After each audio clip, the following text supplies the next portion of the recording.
अस्सलाम वालेकुम dear students.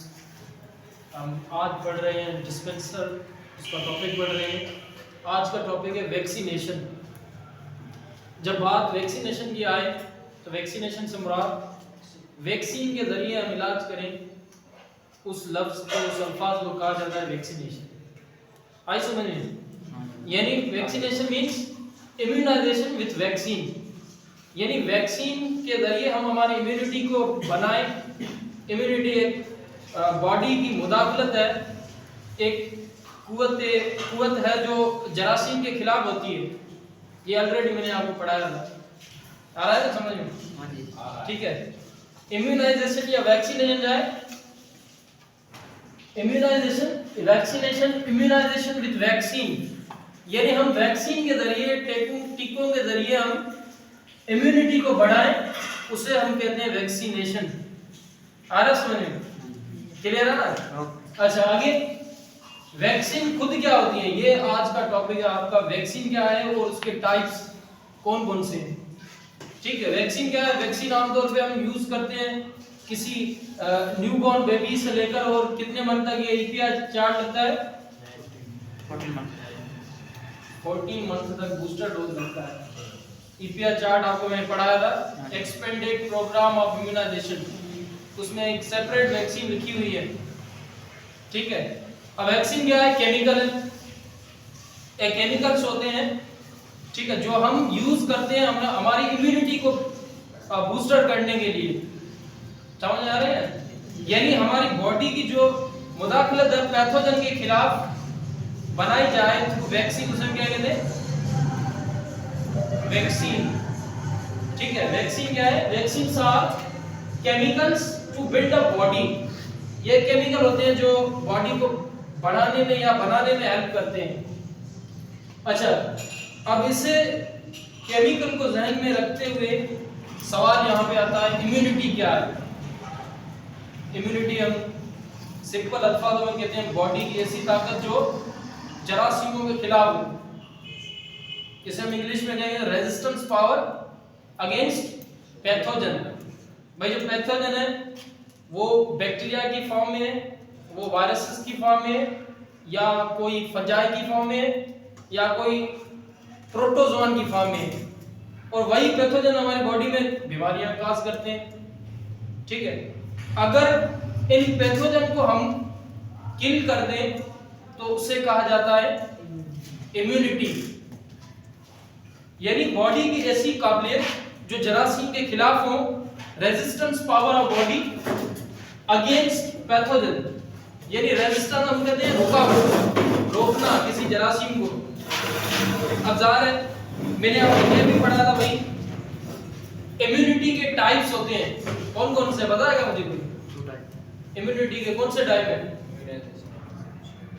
नहीं, टाइप ऑफ इम्यूनिटी जबरदस्त। एक है एट बर्थ, उसे हम कहते हैं इनेट इम्यूनिटी। ठीक है, जो हम एट बर्थ, जैसे ही 9 मंथ में बच्चा प्रोड्यूस होता है तो जाहिर वो माँ का दूध पीता है, तो उस दूध से जो इम्यूनिटी बना रहा है उसे हम क्या कहते हैं? Innate immunity.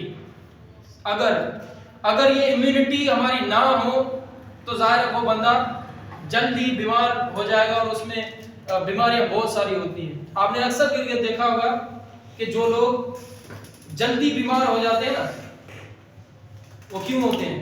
क्योंकि नहीं, क्योंकि उनकी इम्यूनिटी कमजोर है। समझ में आ रहा है ना?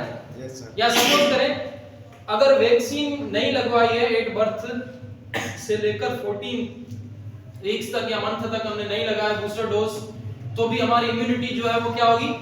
वीक हो जाएगी, और हमारी बॉडी के अंदर जो डिजीजें फैलेंगी वो जाहिर है कमजोर इम्यूनिटी के जरिए फैलेगी। तो इम्यूनिटी के दो टाइप है, एक है इनेट इम्यूनिटी जो बाय बर्थ है, और दूसरा एक्वायर्ड इम्यूनिटी जो हम किसी अदर सोर्स से लेते हैं। सपोज अगर बच्चा प्रोड्यूस हो गया है, बाहर आ गया दुनिया में, तो जाहिर है उसे एक पहला वैक्सीन लगता है, वो एट बर्थ कौन सा है? BCG, bacillus Calmette Guerin. ठीक है। ये वैक्सीन जो है वो क्या करता है? उसकी इम्यूनिटी को बनाता है ताकि जरासीम दूसरे हैं वो इंटर ना हो। क्लियर है ना? अच्छा, इसके टाइप्स हैं, अक्सर करके यहाँ पे 4 टाइप हैं, चौथा मैंने नहीं लिखा है क्योंकि वो अभी एक्सपेरिमेंट में चल रहा है, ठीक है, यानी तजुर्बे में चल रहा है, कंप्लीटली मुकम्मल नहीं है। पहला है लाइव अटेन्यूएटेड वैक्सीन और दूसरा इनएक्टिवेटेड वैक्सीन और तीसरा है सब unit recombination polysaccharide conjugated vaccine. ये 3 एग्जाम आज हम पढ़ेंगे। सबसे पहला यहां पे पढ़ते हैं लाइव अटेन्यूएटेड वैक्सीन। भाई जहां पे अटेन्यूएटेड अल्फाज है इसकी माने है टू रिड्यूस एफिशिएंसी, मतलब उस जो पैथोजन है उसकी एफिशिएंसी को कम करना, ठीक है। वीकेंड फॉर्म ऑफ पैथोजन, इसमें हम एक पैथोजन लेंगे, पैथोजन एक जरासीम है, ठीक है, उसकी एक हम कमजोर वीकेंड फॉर्म लेंगे, एग्जाम लेंगे, इंजेक्टेड, उसे हम इंजेक्ट करते हैं बॉडी के अंदर, which do not cause disease, और वही पैथोजन हमारी बॉडी में डिजीज नहीं फैलाता। भाई पैथोजन भी हमने पढ़े हैं, कुछ ऐसे हैं जो हमारी बॉडी के अंदर है जो हमें फायदा देते हैं, कुछ ऐसे हैं जो नुकसान भी देते हैं, ठीक है। तो यहाँ पे हम वो पैथोजन पढ़ेंगे जो हमारी बॉडी के अंदर डिजीज नहीं काज करेगा, उसे हम कहते हैं वीकेंड फॉर्म ऑफ पैथोजन। कोई भी हमने जरासीम ले लिया, वायरस ले लिया, बैक्टीरिया ले लिया, उसे हम क्या करेंगे, वीकेंड फॉर्म कोई भी एक कमजोर पैथोजन लेंगे, उसे हम इंजेक्ट करेंगे बॉडी के अंदर। ऐसा नहीं है, केमिकल बनता है बाकायदे। इसमें लाइव अटेन्यूएटेड वैक्सीन में हम क्या करेंगे, 1 or 2 डोजेज इनफ। इसमें एक या एक से ज्यादा हमने डोज लगा लिए हैं या 2 लगा लिए हैं, बस इतने ही काफी है, ज्यादा लेने की जरूरत नहीं है, 1 लगाएं या 2 लगाएं बस, ठीक है। और सेकंड, अच्छा इसके एग्जांपल है, मिसाल के तौर पे मीजल मैंने आपको पढ़ाया था ऑलरेडी, बच्चों में जो वबा है, बीमारी है वो होती है, उसे हम कहते हैं मीजल, और ये एक वायरल डिजीज है जिसमें बेबी के इस पे फेस के ऊपर क्या हो जाते हैं, रेड स्पॉट्स हो जाते हैं, रेड स्पॉट धब्बे हो जाते हैं, और उसे फीवर आता है, हेडेक होता है और इचिंग होती है, ये मीजल आ गया, ठीक है। और मम्स भी क्या किस में होती है, बच्चों में, बड़ों में भी होती है पर अक्सर करके बच्चों में होती है, ये भी एक वायरल डिजीज है। मम्स में क्या होता है भाई, ये जो ग्लैंड है, सिलेवरी ग्लैंड 3 तरह के हैं। फर्स्ट जो जिसमें ज्यादातर अपना स्लाइवा प्रोड्यूस हो रहा है वो कौन सा है, पैरोटाइड ग्लैंड, जो हमारे यहाँ पे, ठीक है। अगर ये यहाँ पे सोजन हो जाए या स्वेलिंग हो जाए उसे हम कहते हैं मम्स। पैराटाइड ग्लैंड में सोजिश पैदा होना उसे हम कहेंगे मम्स। और लास्ट क्या है, रुबेला। रुबेला को हम कहते हैं जर्मन मीजल, ये भी एक वायरल डिजीज है। और इन तीनों का एक ही इलाज है, हम इसे एक वैक्सीन लगाते हैं। अगर किसी बच्चे को मीजल हो जाए या मम्स हो जाए, रुबेला हो जाए, हम एक ही वैक्सीन लगाते हैं, उसके नाम से पहचानी जाती है, वो ये है MMR। क्लियर है, इसका फुल फॉर्म यहाँ पे लिखा हुआ, मीजल मम्प रुबेला वैक्सीन। अगर किसी को मीजल हो रही है तो भी ये लगाएंगे, किसी को मम्स हो रही है बच्चे को तो भी ये लगाएंगे, रुबेला हो रही है तो भी वैक्सीन एक ही है, ठीक है।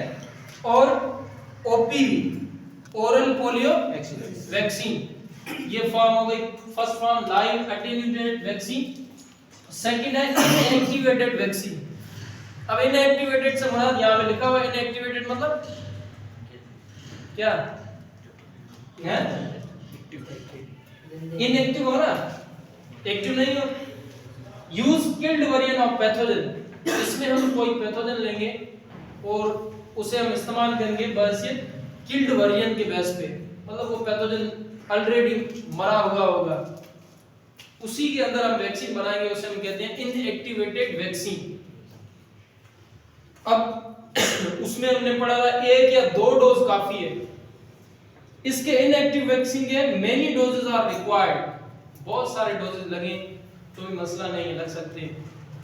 और लास्ट वाला है, अच्छा लास्ट वाला नहीं, एग्जांपल है इसका, पोलियो है। पोलियो मैंने आपको पढ़ा था भाई, ये एक ब्रेन की डिजीज है। तो पोलियो के लिए हम जो वैक्सीन यूज करेंगे वो कौन सी है?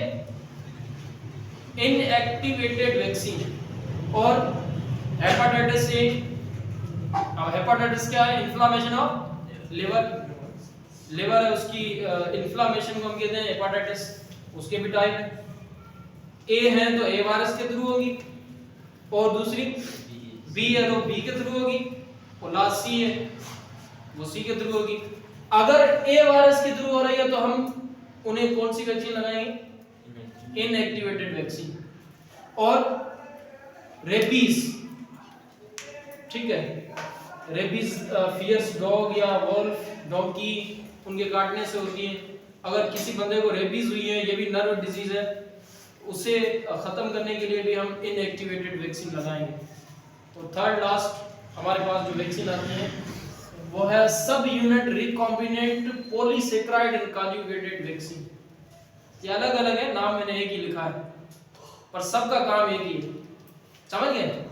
सब unit recombinant polysaccharide and conjugated vaccine use specific piece of pathogen. यहां पे हम एक टुकड़ा लेंगे पैथोजन का। सपोज यहां पे ये पैथोजन है, वो चाहे वायरस की फॉर्म में या बैक्टीरिया की फॉर्म में, उसका एक हम पीस निकालेंगे और उन्हें हम क्या करेंगे? आइसोलेटेड। यहां पे लिखा है आइसोलेटेड। आइसोलेटेड मतलब उसे हम इससे अलग कर देंगे, जुदा कर देंगे, सेपरेट कर देंगे। एंड डेवलप वैक्सीन, और उसी टुकड़े से हम बनाएंगे क्या? वैक्सीन। और इस टाइप ऑफ वैक्सीन को कहा जाता है सब unit recombinant polysaccharide conjugated vaccine.